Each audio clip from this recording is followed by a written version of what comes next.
Hi guys, what up? It's me in the flesh. It's Shani with Healing Elements, and I am going to do another edition. I'm having a lot of fun with this creative energy, and it's right on time. I took a year and a half of a hiatus, barely doing any other, readings, other energy work for other people other than myself. So I had to heal. So, hey, wanted to say, hey, this is me, and going to get courage enough to do a video about everything that I have dealt with and am still dealing with.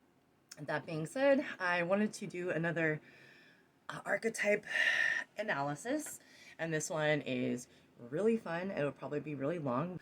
I had a lot of fun doing research. This is my process, my notes, of course, based on everything that I know and my knowledge base. Of course, reading the book, watching the cartoons, the shows, the different versions of Alice in Wonderland, an archetype analysis about Alice from Alice in Wonderland in the story. I think I'm going to do a lot of characters out of that story. Without further ado, so some bullet points for this one: being careless or reckless, dreams versus reality, illusion, what is truly there in front of us, a sense of eccentricity, right? Lunacy, delirium, right? The madness, seemingly mad, or some sort of heightened delirious state of giddiness, odd, off the wall, eccentric, some sort of silliness that is taking over and seems to Alice to be quite mad, right? So this is also big time when we talk about Alice in Wonderland. The archetype talks about trusting and being gullible versus trust nothing, not even ourselves, right? Not advice from others within the story, like take this pill to shrink or get out of this, mess.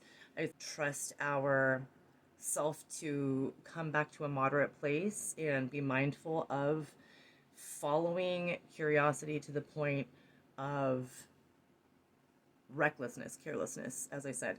So when she is so curious that it's pining, and curiosity kills the cat, as they say. She can't.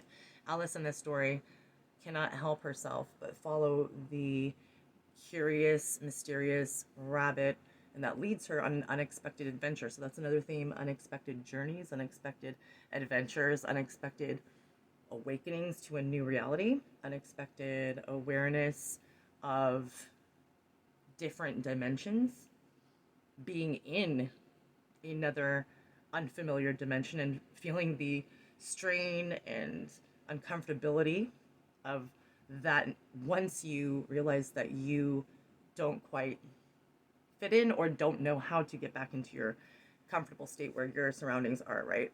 Talks about also taking our power back. So, and the journey that we go through in order to do so in different facets in our life, in different ways in our personality, that we grow in spiritual wealth, and the way that we take our power back from even narratives that are either negative self-talk or narratives that the public persona or other entities, such as the group in Wonderland, you know, give to you. This is talking about seeking, right? To seek, to go to be sought after, right? To search for, to go and find answers, to quench your thirst for knowledge and for the curious, endeavors, the curious mysteries that you are interested in, that you unexpectedly perhaps came across. This talks about, of course, subconscious and dreams, different timelines and dimensions, different ways of seeing reality, and a big theme is questioning what exactly then is reality once our version of reality, what we've known to be thus far, what we've been taught, what we've been around, experienced, and that being, taking the rug pulled out from under us, and then us having to adjust and figure out what reality means to us moving forward. It's a course about fear, overcoming fear, having to in a scenario like that, being anxious, um, and worried once the journey kind of does not seem to have any kind of ending in sight or closure, right? Misunderstanding, being confused, being baffled, shell shocked into a state of, you know, stasis, a totally doggy paddle type of stay in place, you know, situation. Sometimes when we get stuck and when we're the deer in the headlights, when we're shell shocked, finding out truth that, again, we had based on the opposite, or we'd have beliefs that were completely different, and the beliefs then had to be thrown out the window based on something that we experienced, and or we really truly had to look at in a different light based on what we went through, right? This talks about, initiation, induction, and introduction to a clearer spiritual awareness, awareness of spirit that is accelerated based on, again, an unexpected, or based on our curiosity. Maybe we were curious and we did the Kundalini awakening yoga for 40 days or something. And this is just an example. The Kundalini is the energy that is awoken and surges within our body, that is the spiritual doorway awakening energy that flows throughout your body, right? When the Kundalini is awakened and rises, it then stays within your body. It's called the Kundalini Shakti. Once it has been awakened, it doesn't, it doesn't sit idle. It basically clears pathways, it clears old beliefs, old things that don't serve you. This Kundalini is, not pleasant sometimes when it clears through these blockages in our chakras, these points of misunderstandings of old paradigms, right? When it, has to remove things, has to purify you based on the truth. And sometimes truth hurts, as they say. So, the energy that is pulsing through your body is clearing out, is purifying, is, making way for a higher consciousness to take its place. And this can be uncomfortable. So the uncomfortability is this archetype with Alice, being uncomfortable of this cleansing, having to go through this journey, these steps, and each one back to back, one after another, testing her belief on what reality is, limiting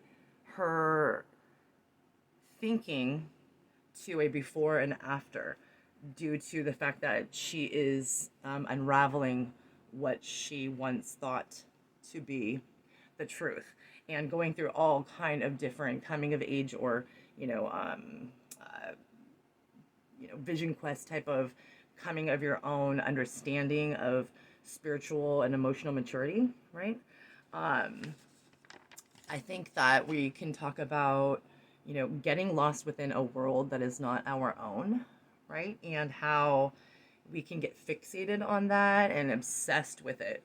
As, they say, down the rabbit hole, you can get stuck there for quite some time, because if you are, as they say, lost in the sauce, this different world is so fascinating and different than your own, you can truly get distracted and turn away from the dimension that you are actually physically living in or trying to, right? So again, questioning what is a dream versus what is reality. Questioning, okay, well, when I go to sleep and I dream and I seem to be present in that dream when I remember it, right? What does it mean for when we are awake? So this is all about Alice, the archetype of questioning what is the wake state, what is dreaming. Are we truly just imagining when we dream, or is there a lesson? Do they have, subconscious tie-ins? Is this something, because there's ties in when Alice returns to the quote-unquote real world, her dimension, there are things that allow her to question whether or not she truly did have an experience falling down the rabbit hole instead of just falling asleep, right? This is about, a spiritual experience that, again, opens you up so strongly. It is, like an existential crisis, all your logic and what you've known being shattered and very, very altered in a very abrupt way. So, about our innocence and how we are naive one day, and sometimes, that childlike innocence, that beautiful spirit that is also the archetype of Alice, that very, very, you know, like the Fool in Tarot, very, very open to adventure, not jaded, very innocent, very jubilant, very curious, very uncompromised or unaffected by the raw natures of how cruel life or different or uncomfortable and strange life can be, right? Cruel, hence the Queen of Hearts and the murderer, right? So this talks about, inexperienced, child or woman, or a divine feminine, a feminine quality that is inexperienced and going about things with the best of intentions, thinking that the world will match, right? And so being a novice, having a childlike naivety quality. This is the archetype of naivety and childlike innocence, I think. Talking about delusions, of course, illusions and highly strange consequences, highly strange occurrences, making sense out of what doesn't making sense, and then not making sense out of what doesn't make sense. Right? Try that one on for size. So it's talking about, plant medicine too. I think that it's talking about, there's a big time with Alice due to the pills and how she ingests something that makes her see in a different way. The perspective changes based on how or what she eats or drinks. And so I think that this has, the archetype of Alice does have a psychoactive drug connotation with it, that, things that can be used such as plant medicine or culturally to induce a completely different perspective that is beneficial for us because it opens our eyes to the stark realities, hence, getting that journey, that lesson over with, so that our naivety is broken a little bit and we don't have trouble in the future getting taken advantage of and things like that. So I think, and one which is ethereal, supernatural, spiritually saturated with knowing and wisdom acquired. So this psychoactive drug, actually affecting us rather than, as people sometimes say, you hallucinate, right? This is showing Alice that when she ingests something, there actually is a change in her reality, growing or smaller, and she can actually accomplish, right? She can, after acquiring that skill or ability, right, of getting taller, she can accomplish the next step in her journey that she needs to. So big metaphor there, I felt. I think that also it's about being so careless, so curious, so obsessed, so fixated, and wanting to quench the quench your curiosity and find out what the answer to the mysteries of life are, so much so that you chase something that may lead you to trouble. So when she, follows the rabbit, she falls down the rabbit hole and has a huge adventure in which she needs to get herself out of. And so I think that it's like the vibe of be careful what you wish for. Do not be so overzealous to try to,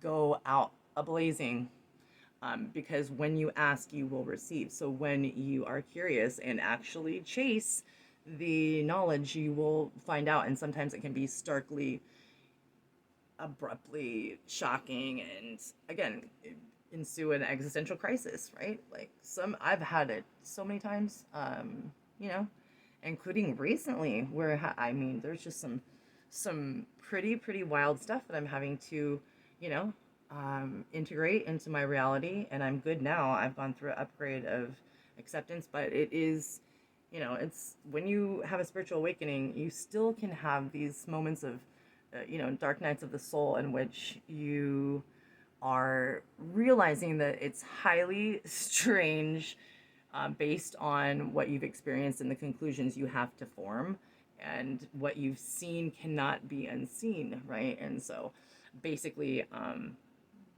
you are now then privy to moments in which you still are having to fight the left brain and what you've been programmed as is real or the norm, right? I think this is all about, of course, journeys and the steps that we take to overcome different obstacles within ourselves that is stopping us from progressing within that journey. So, different points along the way. Again, this has a tie in with taking ownership of your actions, knowing yourself enough to question things, and knowing when there is something that is a false mask or isn't as big, bad, and formidable as, you know, one wants to portray. So, also getting through the journey in stages and going all the way from a childlike, innocent, very submissive, and crying because she can't figure out how to get in and out of places because she shrinks and all that, to the determination to get through the journey so much at the end with the Queen of Hearts. She goes into her spiritual warrior state, which is a beautiful thing. Progression and knowing a time and a place for each different reaction and step of our spiritual journey, I think was a really good tie-in when I was doing the research. I loved it. Of course, talking about taking quantum leap understandings, just mental spiritual knowledge unfolding in a way that, again, is so rapid. It can be shocking. It can shock your system. It can be something that can feel uncomfortable. It can be something that can feel the opposite. You can feel so entranced and so enchanted with it, you can actually get, again, lost in the sauce, obsessed, and not do anything else but that. So we've all been through it. It's just about moderation, right? We are all still trying to work that out. This is talking about logic and reason, and what you've known as a concrete reality based on that logic being completely destroyed, all of a sudden. And it's, again, some experience or something personally witnessed that you cannot deny, and it has such a credibility because it was witnessed by you, understood by you, and can't really be expressed to anyone else. It was for just you. So this is about a solo journey. She goes on a solo journey, and at one point she wishes she had her dog or her sister or something like that during the story. So she just, it's about feeling that spiritually awoke. I'm realizing all this stuff at different times, of course, with other people, and I'm having to, this is my own soul journey, a very unique experience, just me. I'm the only one that experienced, and you're having to do all of this processing and, growing and seeking and understanding truths that may not be able to be shared with other people because they have to experience it on their own in order to be in the conversation, basically. So, this existential crisis vibe, I think, is tied in with the archetype of Alice, and it makes Alice, or makes us, this energy debate what the definition of reality really is. What is real? What is illusion? What is taking our power, and what is making us fearful that is holding us back? Again, what is another dimension that we perhaps are getting lost in, where we feel unfamiliar? Maybe it's this dimension. Maybe it's you don't feel familiar or a part of this earth, you never have. Maybe you feel stranded, lost, and abandoned, so to speak. And you maybe engross yourself in another dimension, maybe TV, maybe something of a storyline nature indefinitely. It's about getting distracted by the fascination of another dimension, another world that is not our own. I think it's about obsession too, being obsessed with the white rabbit. Alice and her archetype is extremely, again, fixated strongly on what exactly the rabbit is, will stop at nothing, so stubborn and so willful. It could have been much worse. I think that's a tale in there. She blindly, just to truly because of this stubborn approach to trying to figure out the mystery and to try to just, sometimes we want to know so bad that we pine and we pine and we pine. And sometimes, I hate to say it, but I've figured out throughout my spiritual journey, my opinion is sometimes it's not in my journey to ask why. Why? Why is there a such thing as Lyme disease or aspergillosis or Margellans, right? All this stuff. Why is there um, people who, some people like to know why. I'm one of those people, and that's been a big part of my journey, is trying to understand that sometimes being so curious as to lead us down to dead ends is just a waste of time. So I think that was a big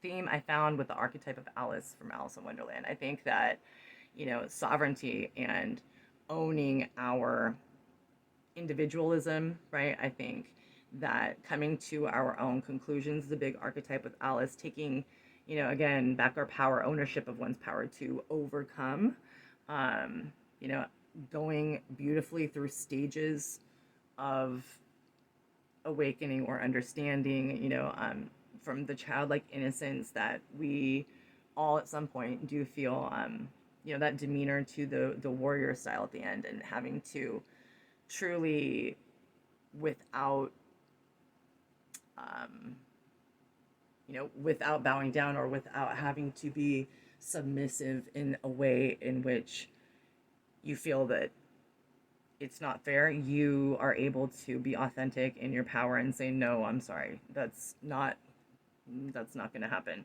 So, also, I'll leave you off with this, with the Alice in Wonderland, Alice of Alice in Wonderland archetype.